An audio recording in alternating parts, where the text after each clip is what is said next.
Hello दोस्तों, स्वागत है आपका हमारे यूट्यूब चैनल में। तो देखिए, दिल्ली सल्तनत में चर्चा हो रही थी फिरोज शाह तुगलक के बारे में, और फिरोज शाह तुगलक अभी पूरा नहीं हो पाया था, आधा हो पाया था पिछले टॉपिक में। आगे आज चर्चा करेंगे, लेकिन रिवीजन करवा देते हैं। बताइए, फिरोज शाह तुगलक का जन्म कब हुआ था? 1309 ईस्वी में हुआ था। ठीक है, क्या नाम था? मूल नाम क्या था उसका? कमालुद्दीन फिरो। क्या नाम था? कमालुद्दीन फिरो नाम था। उनके पिता का नाम क्या था? रज्जब नाम था। क्या नाम था? रज्जब नाम था, जो गियासुद्दीन तुगलक के भाई थे। क्या थे? गियासुद्दीन तुगलक के भाई थे। ठीक है, बताइए, फिरोज शाह तुगलक ने अपना 2 बार राज्याभिषेक करवाया था। पहली बार उसने खट्टा नामक स्थान पर अपना राज्याभिषेक करवाया, और दोबारा उसने दिल्ली में अपना राज्याभिषेक करवाया था 1351 ईस्वी में। और हमने बताया था उसके जो वजीर थे वो मलिक मकबूल थे, जिन्हें खाने जहाँ तेलंगानी भी कहा जाता है, जो तेलंगाना के रहने वाले एक ब्राह्मण थे। उन्होंने बाद में इस्लाम धर्म को ग्रहण कर लिया था। ठीक है, फिर हमने आपको बताया था कि आर्थिक स्थिति को सुधार करने के लिए फिरोज शाह तुगलक ने कई कार्य किए थे। तो हमने बताया था उसने जो है जागीरदारी प्रथा की क्या की थी? पुनः स्थापना की थी, जिसे मोहम्मद बिन तुगलक ने क्या करवा दिया था? बंद करवा दिया था। ठीक है, प्लस उसने जो है जो पदाधिकारी थे उनको नगद वेतन देना भी शुरू किया था। तो नगद वेतन प्रथा की भी शुरुआत की थी। फिर उसने जो है उस समय जो 24 कर चलते थे, उन 24 करों को समाप्त करके केवल 4 कर लगाए थे। कौन कौन? जजिया, जकात, इनके बारे में हमने चर्चा भी की थी। जजिया कर कौन सा था? गैर मुसलमानों से लिया जाने वाला टैक्स था। फिर हमने बताया था जकात एक जो केवल मुसलमानों से, और उनकी आय का 2.5% या 40वां भाग। फिर हमने एक बताया था खराज, जो भूमि कर था, और खुम्स जो है लूट का, जिसका 4/5 भाग सैनिकों को बांटा जाता था, और 1/5 भाग राजकोष में जमा होता था। ठीक है, लेकिन 2 सुल्तानों ने उल्टा किया। हमने पीछे बताया भी अलाउद्दीन खिलजी और मोहम्मद बिन, यानी ज्यादा भाग राजकोष में जमा किया और कम भाग ही कहाँ पे? सैनिकों को बांटा। ठीक है, इसके अलावा जो हमने बताया था कि फिरोज शाह तुगलक दिल्ली सल्तनत का पहला सुल्तान है जिसने ब्राह्मणों पर भी जजिया कर लगाया, यानी ब्राह्मणों पर पहली बार जजिया कर लगाने वाला सुल्तान कौन है? फिरोज शाह तुगलक। फिर हमने आपको बताया था उसने सिंचाई के लिए क्या करवाया? नहरों का निर्माण करवाया था। और कितनी नहरें? 5। और इसके विषय में जानकारी मिलती है किस पुस्तक से? तारीख मुबारक शाही पुस्तक। किसकी है ये? याह्या बिन अहमद सर, हिंदी की पुस्तक, जिसमें 5 नहरों का उल्लेख है। पहले कौन सी थी? उलूग खानी नहर। फिर कौन थी? रजा भाई नहर। इस तरह 5 नहरों का उल्लेख करता है। और जब सिंचाई की व्यवस्था की तो सिंचाई कर भी लगाया। क्या नाम था सिंचाई कर का? आब ए सर। ठीक है, जो उपज का कितना लिया जाता था? 1/10 भाग लिया जाता था, वो भी उसने लिया जो है। इसके अलावा हमने बताया था उसने कई नगरों की स्थापना की थी, कई शहर बसाए थे। उन्हीं में से एक शहर था जौनपुर। जौनपुर की स्थापना उसने किसके नाम से की? अपने भाई जौना का, या मोहम्मद बिन तुगलक की स्मृति में। इसके अलावा फिरोजाबाद, ठीक है, फिरोज शाह कोटला जैसे नगरों की भी स्थापना की थी। और फिरोज शाह कोटला को तो उसने अपनी राजधानी भी बनाया था। ठीक है, फिर हमने आपको बताया था उसने कई विभाग स्थापित किए, जैसे रोजगार विभाग की स्थापना की, बेरोजगारों को रोजगार दिलाने की। उसने दीवान ए खैरात विभाग की स्थापना की, यानी जो गरीब लोग थे उनको मुफ्त भोजन, धन भी। और उसने जो है एक पेंशन विभाग की स्थापना की, जिसे कहते थे दीवान ए इश्तिहाद विभाग। इसके अलावा उसने दारुल सफा का मतलब क्या है? एक अस्पताल, वो भी खैराती अस्पताल, बिना जो है शुल्क दिए आप इलाज करा सकते थे। उसने लोक निर्माण विभाग की स्थापना की, ठीक है, जिसे क्या कहते थे? शोहरत आम की स्थापना की थी। इसके अलावा उसने जो है दिल्ली में क्या बनवाया? नक्षत्र साला और ताश घड़ियाल, यानी जल घड़ी का भी निर्माण करवाया था। इसीलिए उसे सल्तनत काल का जय सिंह भी कहा जाता है। ठीक है, फिर हमने अब बताया था उसके समय एक दास विभाग की स्थापना हुई थी और उस दास विभाग का नाम था दीवाने बंदगान। ठीक है, और लगभग कितने दास थे? 1,80,000 दास हुआ करते। यहाँ तक शायद चर्चा हो चुकी थी, आगे चर्चा कर लेते कि उसने कई बाग भी स्थापित करवाए, कहाँ पे उसने आक्रमण करवाया और उसने अशोक के कौन से जो है स्तंभ लेखों को जो है दिल्ली में स्थापित करवाया था, उसकी भी हम चर्चा कर लेते हैं। उसने अपनी आत्मकथा भी लिखी थी, उस आत्मकथा का क्या नाम है उसकी भी चर्चा करेंगे, और उसके दरबार में कौन एक इतिहासकार रहते थे उसकी भी चर्चा कर लेते हैं। ठीक है, तो देखिए फिरोज शाह तुगलक ने दिल्ली के समीप फिरोज शाह तुगलक ने दिल्ली के समीप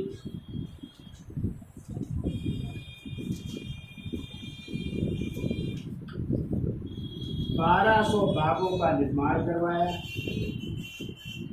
1200 बागों का निर्माण करवाया या 1200 बाग लगवाए तो 1200 बागों का निर्माण करवाया, जिससे राज्य को 1,80,000 जिससे राज्य को 1,80,000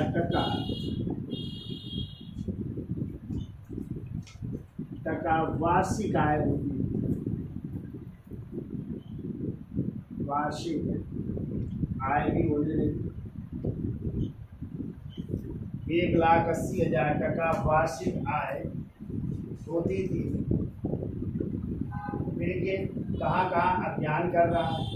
देखिए 1359 ईस्वी 1359 ईस्वी में बंगाल के शासक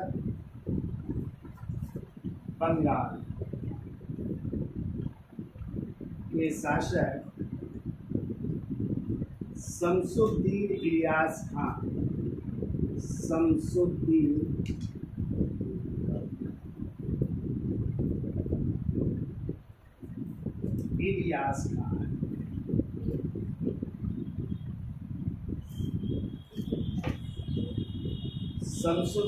इलियास खान और उसके पुत्र सिकंदर शाह को और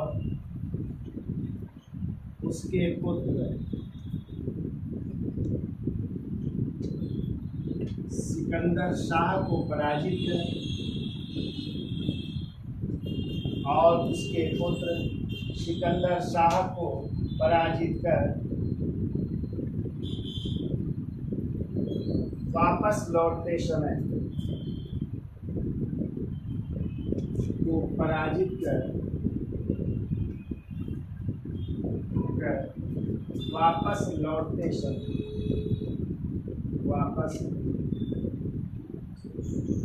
लौटते समय जाजनगर उड़ीसा के शासक जाजनगर, और ये पड़ता है उड़ीसा में, जाजनगर उड़ीसा के शासक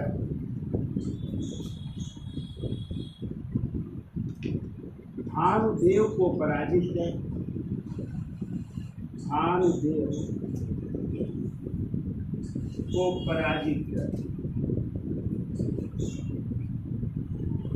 तो आपको पता है उड़ीसा में एक मंदिर है जिसे कहते हैं उड़ीसा का कौन सा मंदिर? जगन्नाथ पुरी का मंदिर है ना। हाँ, तो कहते हैं जगन्नाथ जो है मंदिर को इसने नष्ट कर दिया और जो मूर्ति थी उसको जो है कहाँ पे समुद्र में जो है फिरवा दिया था। जो है ये कार्य किया था किसने? फिरोज शाह तुगलक। क्या लिखा? जाजनगर उड़ीसा के शासक भानुदेव को पराजित कर उड़ीसा के पुरी के जगन्नाथ मंदिर पराजित कर उड़ीसा के पुरी के जगन्नाथ मंदिर को पुरी के जगन्नाथ मंदिर को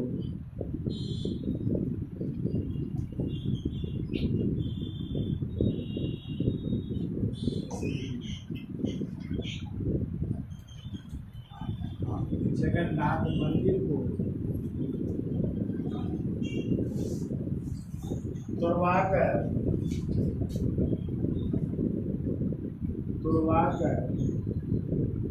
उनकी मूर्ति को समुद्र में फेंकवा दिया। उनकी मूर्ति को समुद्र में फेंकवा दिया। समुद्र में फेंकवा दिया।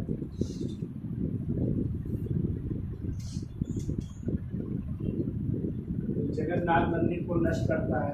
फिर इसने आक्रमण किया हिमाचल प्रदेश में, ठीक है, और हिमाचल प्रदेश में नागरकोट स्थान पड़ता है और वहीं पर जो है ज्वाला देवी का मंदिर था।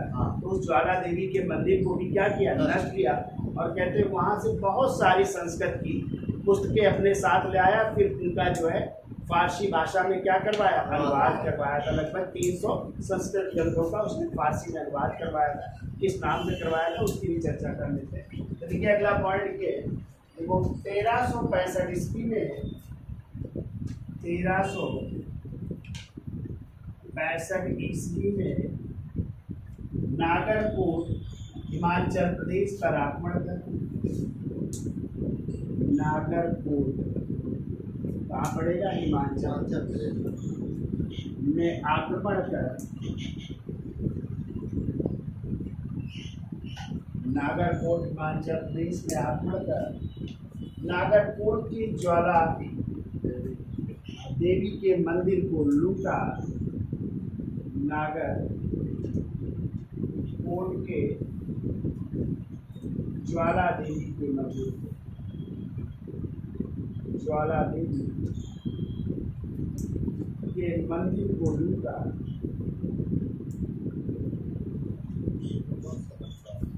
ज्वाला देवी के मंदिर को लूटा और उसे नष्ट कर दिया। लूटा और क्या कर दिया, नष्ट कर दिया। लूटा और नष्ट कर दिया तथा कुछ मूर्तियों को विजय की स्मृति में मदीना भिजवा दिया। तथा कुछ मूर्तियों को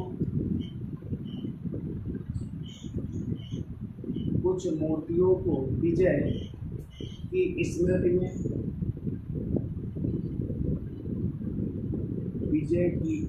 में कहाँ पे, मक्का मदीना सुना है, मदीना भिजवा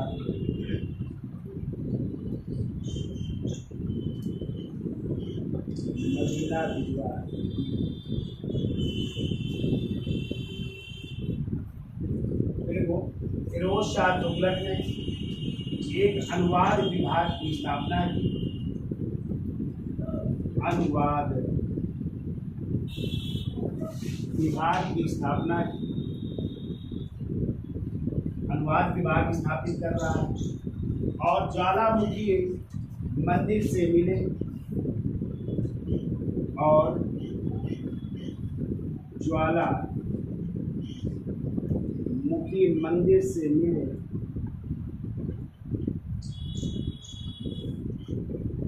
ज्वालामुखी मंदिर से मिले संस्कृत या लगभग 300 संस्कृत ग्रंथों का फारसी में अनुवाद मिले। लगभग 300 संस्कृत ग्रंथों 300 संस्कृत ग्रंथों का फारसी में अनुवाद, फारसी भाषा में फारसी में अनुवाद किसके द्वारा, लिख लो, अजीजुद्दीन खान है, अजीजुद्दीन खान द्वारा दलायल ए फिरोज शाही नाम से, दलायल ए फिरोज शाही के नाम से कराया, फिरोज शाही के नाम से कराया। इस नाम से जो है इन 300 संस्कृत ग्रंथों का जो है फारसी में अनुवाद करा रहे हैं। किसके द्वारा? अजीजुद्दीन खान द्वारा, या इनको खालिद अजीजुद्दीन भी कहते हैं, तो चलो यही नाम अजीजुद्दीन खान द्वारा है। किस नाम से? दयालत ए फिरोज शाही के नाम से इसका अनुवाद हो रहा है फारसी भाषा में। उसका स्क्रीन शॉट है, तो फिर आगे चलते हैं। देखिए भाई, फिरोज शाह तुगलक ने दिल्ली में फिरोज शाह तुगलक ने दिल्ली में नक्षत्रशाला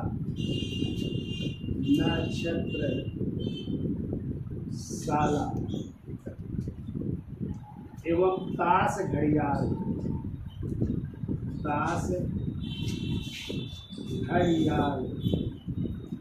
इसको कहते हैं जल घड़ियाल, जल घड़ी का निर्माण करवाया। जल घड़ी का निर्माण करवाया, इसलिए इसे सल्तनत काल का जय सिंह कहा जाता है। इसलिए इसे सल्तनत काल का जय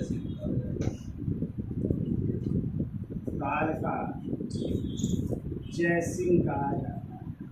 आप लोगों ने जय सिंह का नाम सुना है? मिर्जा राजा समाई जय सिंह, वो भी बहुत सारे उन्होंने रामबाण कौन कौन से यंत्र स्थापित करवाए थे। चीजें मोहम्मद शाही के नाम से पुस्तक की लिखी थी। सल्तनत काल का जय सिंह कहा जाता है,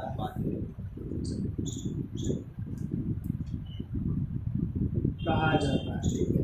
अब देखो इसके दरबार में कौन कौन लेखक रहते थे। तो देखिए, फिरोज शाह तुगलक ने विद्वानों व साहित्यकारों को संरक्षण प्रदान किया। फिरोज शाह तुगलक ने विद्वानों व साहित्यकारों को संरक्षण प्रदान किया। देखो, फिरोज शाह तुगलक के संरक्षण में, फिरोज शाह तुगलक के संरक्षण में जियाउद्दीन बर्नी ने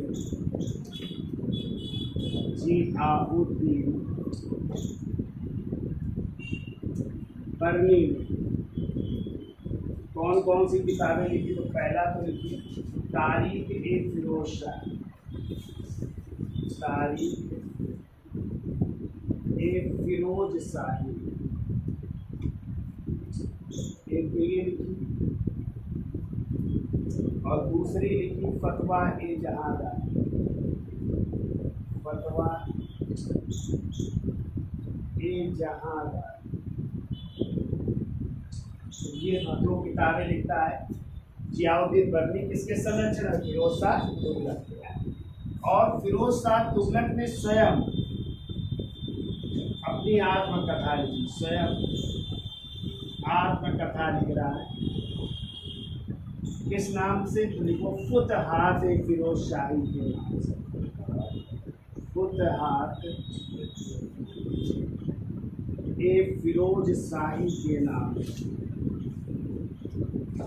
देखिए, दिल्ली सल्तनत का ये सुल्तान है फिरोज शाह तुगलक, जिसने एक अपनी आत्मकथा लिखी है जिसका नाम है फुतहात ए फिरोज शाही के नाम से लिखी है। ठीक है, लिख लीजिएगा।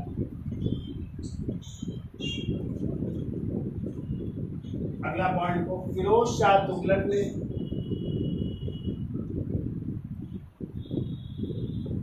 सीरत ए फिरोज शाही, सीरत ए फिरोज शाही, ये औषधि शास्त्र ग्रंथ है। देखो, सीरत ए फिरोज शाही नामक औषधि शास्त्र की पुस्तक, सीरत ए फिरोज शाही नामक औषधि शास्त्र की पुस्तक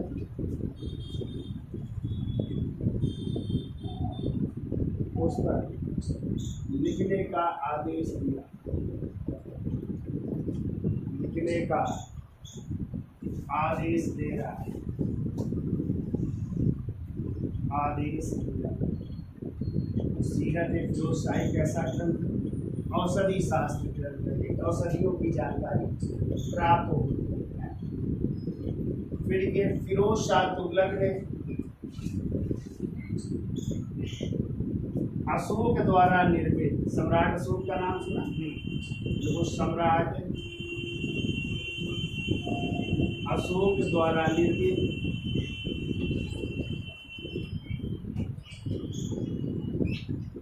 तो 2 स्तंभ लेख है। एक तो था जिसे आप लोग दिल्ली मेरठ कहते हो, यानी पहले मेरठ में था, ठीक है, और एक है दूसरा दिल्ली टोकरा। तो दिल्ली टोकरा को कहते हैं, टोकरा मतलब सहारनपुर भी लोग कह देते हैं। तो ये वहाँ पे था। दोनों इन स्तंभ लेखों को जो है उसने कहाँ पे स्थापित करवाया?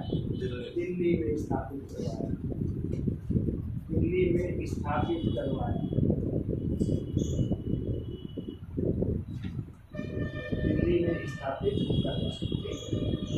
हमने आपको बताया है कि एक स्तंभ लेख जिसको सबसे पहले पढ़ा गया था किसके द्वारा? जेम्स प्रिंसेप द्वारा, कब? 1837 में। और एक अभिलेख था जिसे सबसे पहले खोजा गया 1750 में टी पेंथलर द्वारा, ठीक है, ये भी याद रखना। इन दोनों को कौन उखड़वा करके दिल्ली में स्थापित करवाया? फिरोज शाह तुगलक। ये दोनों स्तंभ लेख किसके थे? अशोक, ठीक है। एक मेरठ में था और एक टोकरा या सहारनपुर में था। दोनों को कहाँ पे? दिल्ली में स्थापित किया जा रहा है, ठीक है। अगला देखिए, फिरोज शाह तुगलक ने वो सिक्के चला रहा है, कौन कौन से? तो चांदी का शस्गनी, चांदी का शस्गनी, और जो होता था 6 जीतर,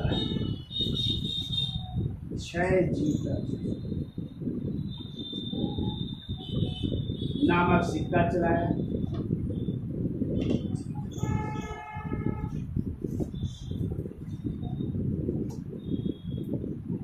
चांदी का ये शस्गनी नामक सिक्का चलाया।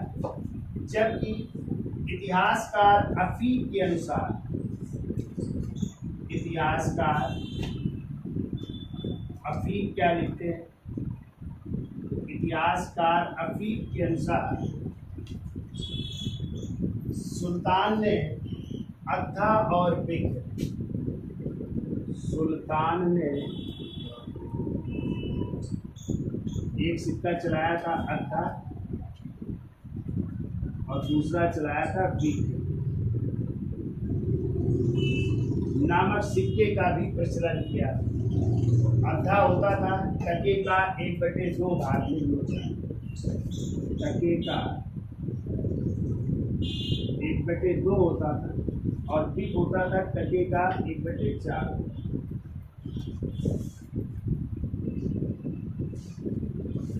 ये 2 सिक्के चलाए थे। अफीफ के अनुसार कहता है उसने ये सिक्के चलाए थे जो तांबे और किसके बने थे? कांसे के बने थे, तांबे और कांसे के, तांबे और कांसे के सिक्के थे। पूछा गया भाई कि शस्गनी भी पूछा गया है, अद्धा और बिक भी पूछे गए हैं, तो दोनों को याद रखिएगा। इसका स्क्रीनशॉट ले लो, फिर आगे चलते हैं। सर आगे अद्धा, ये दा में धा बना, दा है ये, दा से। देखिए कहते हैं फिरोज शाह तुगलक की जो है वार्षिक आय कितनी थी? तो एक हुए हैं ख्वाजा हिसामुद्दीन, उन्होंने किया कहा है कि फिरोज शाह तुगलक की वार्षिक आय भी 6 करोड़ 85 लाख टका हुआ करती थी, ठीक है। तो देखिए अगला पॉइंट, देखिए ख्वाजा हिसामुद्दीन के अनुसार, ख्वाजा हिसामुद्दीन के अनुसार फिरोज शाह तुगलक की वार्षिक आय, फिरोज शाह तुगलक की वार्षिक आय 6 करोड़ 85 लाख टका थी।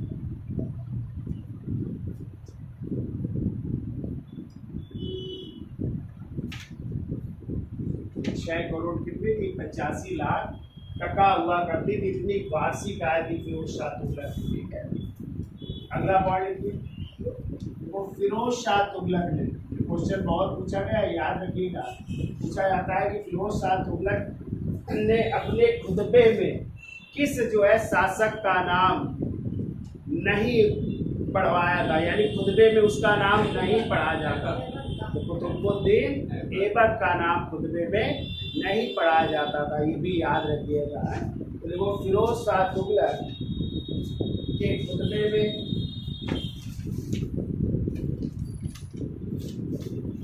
फिरोज शाह तुगलक के खुतबे में कुतुबुद्दीन ऐबक का नाम नहीं मिलता है। खुतबे में कुतुबुद्दीन ऐबक का नाम, कुतुबुद्दीन ऐबक का नाम नहीं मिलता या नहीं पढ़ा जाता था, ऐसा नहीं, ऐबक का नाम नहीं पढ़ा जाता था,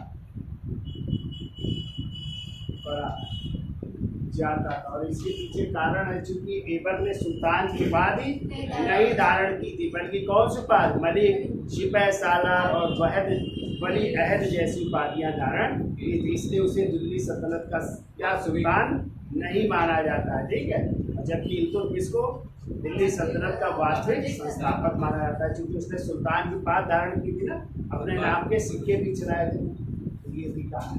तो इसका नाम नहीं पढ़ाया जाता। अगला पॉइंट देखो, फिरोज शाह तुगलक, हमने आपको बताया था कि बहराइच में सैयद मसूद गाजी साहब थे ना, तो उसमें जो है जाने वाला कौन? फिरोज शाह तुगलक उनकी कब्र में या उनकी मजार में 2 बार गया था, और पहली बार कौन गया था? मोहम्मद बिन तुगलक। लेकिन फिरोज शाह तुगलक 1374 और 1375 में, 1374 एवं 1375 ईस्वी में 2 बार बहराइच किए, 2 बार बहराइच के सैयद सालार मसूद गाजी, सैयद सालार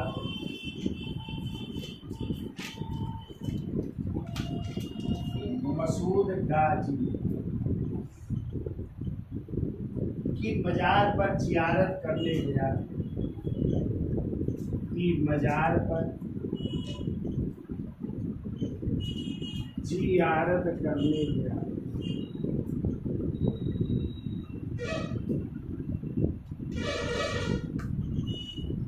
जियारत करने गए थे, यानी चादर चढ़ाने गए थे। अगला पॉइंट, फिरोज शाह तुगलक धार्मिक सहिष्णु शासक था। फिरोज शाह तुगलक धार्मिक सहिष्णु शासक था, धार्मिक सहिष्णु शासक था, और इसने हिंदुओं को जिम्मे की संज्ञा दी, और इसने हिंदुओं को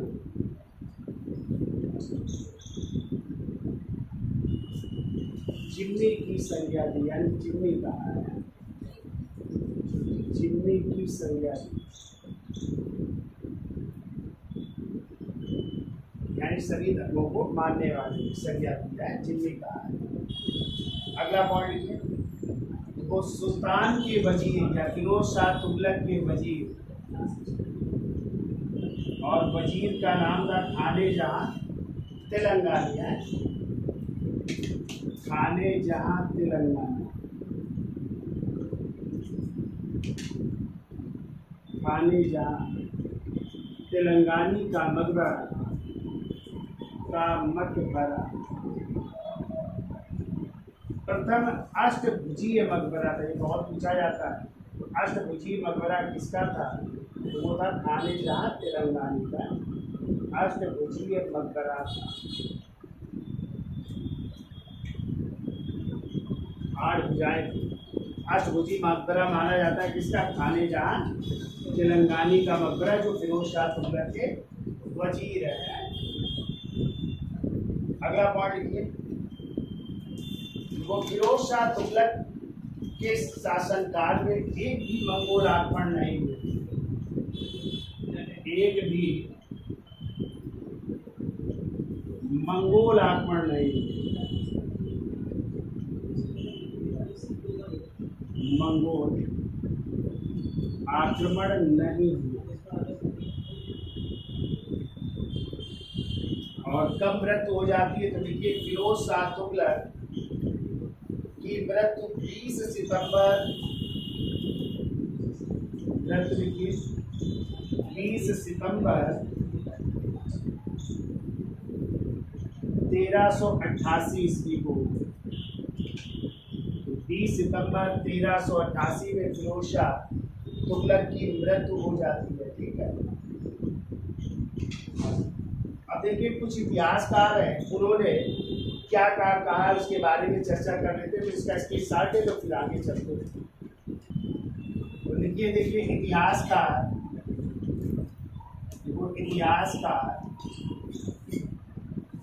हेनरी इलियट और एल्फिंस्टन ने,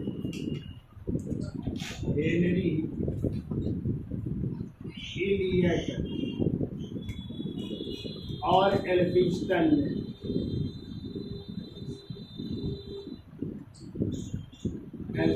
ने फिरोज शाह तुगलक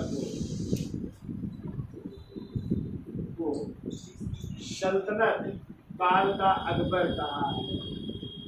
सल्तनत काल का अकबर कहा है इसको। जैसे मुगल काल में अकबर हुए, वैसे सल्तनत काल में कौन? फिरोज शाह तुगलक अकबर माना गया है। ठीक है, फिर को सर गुलजरे एग ने, अगले इतिहासकार सर गुलजरे एग ने फिरोज शाह तुगलक को राज्य का अपहरण करता कहा। फिरोज शाह तुगलक को राज्य का अपहरण करता,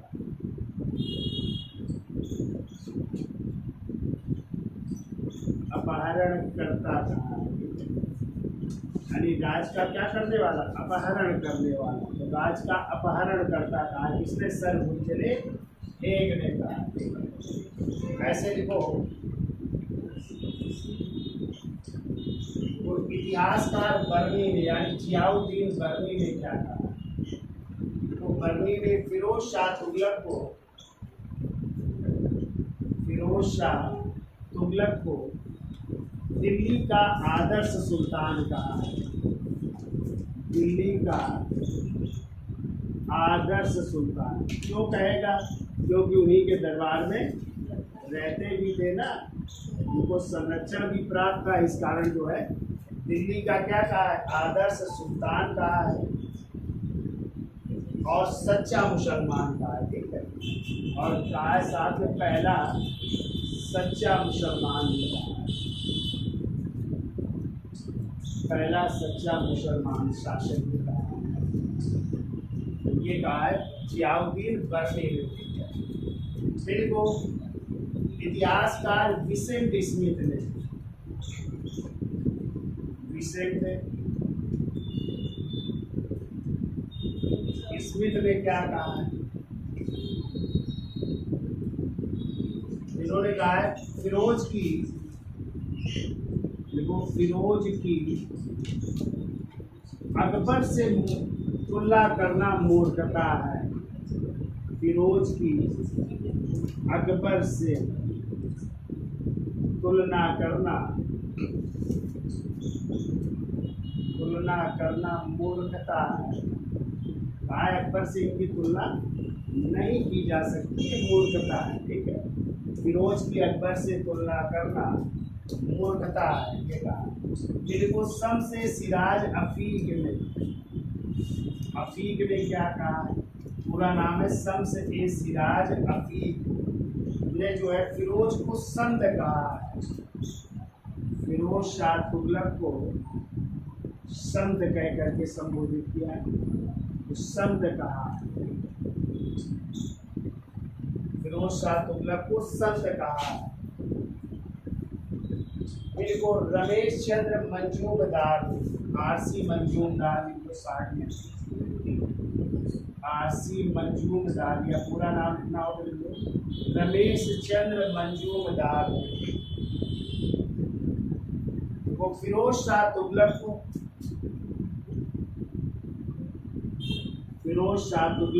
सिकंदर लोदी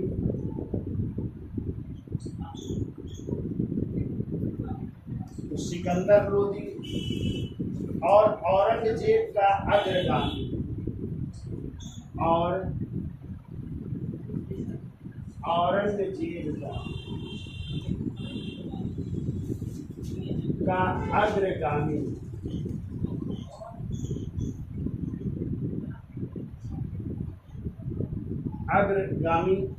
और धर्मांध शासक कहा है। धर्मांध शासक कहा है। तो दोनों के अग्रगामी थे ना, कहा है। सिकंदर लोदी बाद में होंगे और औरंगजेब बाद में होंगे। उनसे पहले कौन हुआ, फिरोज शाह तुगलक। तो दोनों का अग्रगामी एवं धर्मांध शासक कहा है। और अंतिम पॉइंट लिख लो, तो फिरोज शाह तुगलक का शासनकाल, या फिरोज शाह तुगलक की शासनकाल को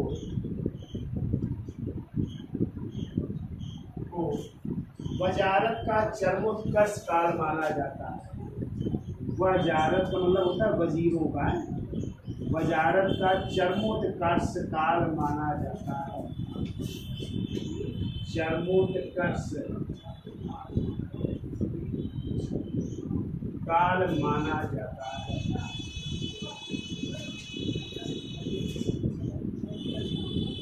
ये आपका था फिरोज शाह तुगलक के बारे में।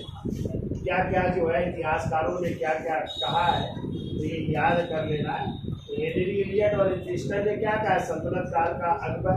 बुर्जले हेन ने क्या कहा, राज का ग्रहण करता। बर्नी ने आदर्श सुल्तान, सच्चा मुसलमान का। किशन स्मिथ ने कहा है फिरोज की अकबर से तुलना करना मूर्खता है। जबकि सबसे सिराज अफीक ने फिरोज शाह तुगलक को संत कहा। जबकि रमेश चंद्र मंजूमदार ने इसको जो है सिकंदर लोदी और औरंगजेब का अग्रगामी एवं धर्मांध शासक था। और कहते हैं फिरोज शाह तुगलक के इस शासन काल में वजारत का या वजीरों का क्या था, चरमोत्कर्ष का युग माना जाता, यानी वजारत का चरमोत्कर्ष काल माना जाता। तो ये था फिरोज शाह तुगलक की कहानी। अब उनके उत्तराधिकारी आएंगे, उनकी हम चर्चा नेक्स्ट टर्म में करेंगे। ठीक है, तो वीडियो अच्छा लगा हो तो लाइक शेयर और सब्सक्राइब करिए। धन्यवाद।